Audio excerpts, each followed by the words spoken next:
পাশের বাসায় ভালোবাসার টানে ঘুরতে গিয়ে উল্টো হামলা ও শারীরিক নির্যাতনের শিকার হয়েছেন ৩২ বছরের প্রতিবন্ধী মৌরি আক্তার মৌ।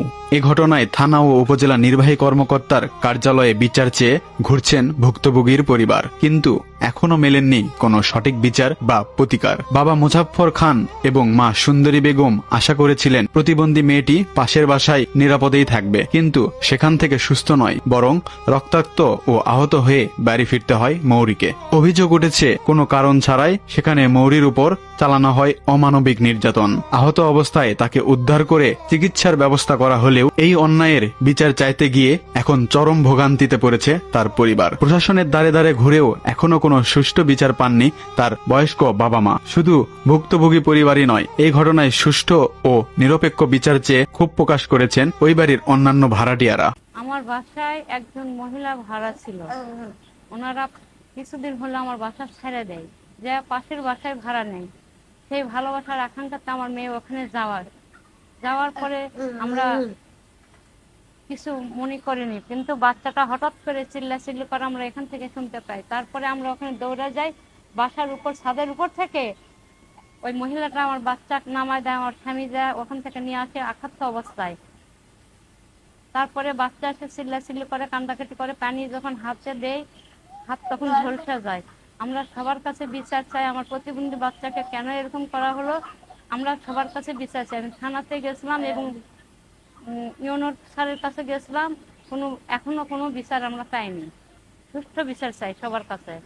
এ দেখেন এইভাবে আমার মেয়েটা কি যেন দিছে আমরা দেখতে পাইনি, এই হাতটা আমার মেয়ের ঝলসে যায়, এই হাতের অবস্থায় আমরা বিচার চাই বাবা। আমার নিজের এই বাসায়, আচ্ছা আমার বাসায় ছিল, বাসার থেকে ওই বাসালা চলে যায় আরেক বাসা, তখন তাকে মহব্বতের টানে সেখানে চলে যায়। যাওয়ার পর আবার আসে, এরপর 2 দিন যাওয়ার পর 3 দিনের মাথা দেখি বিকালবেলা বসে আছে।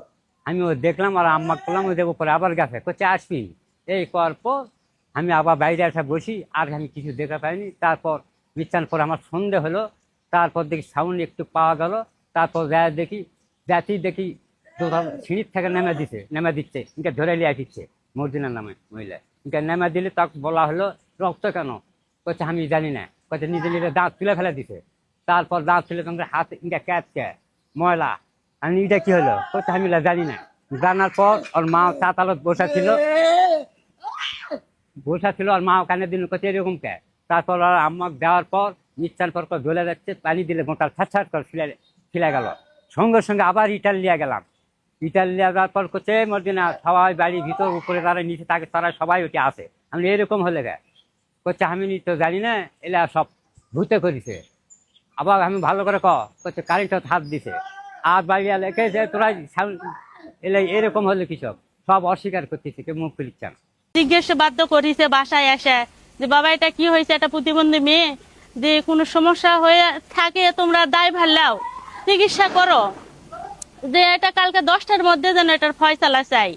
ওনার গ্রামের লোকেরা সবাই বলিছে। তখন উনি বলে যে না আমরা ওলা কিছু করিনি, আমরা ছিলামই না, মানে অনেক সময় অনেক কথাই বলিছে। বলার পরে তারপরে ওখানে সব লোকজন চলে গেছে, যে যদিও এটার কোনো বিচার না হয় তখন আমরা আইনের আশ্রয় নিতে বাধ্য হব। এই কথাটা ওনারা বলিছে গ্রামের লোকেরা। ওই পৌরসভার আরো ভাইয়ের আসছিল, আমরা তো ওদের নাম জানি না, আমি এখানে ভাড়া থাকি।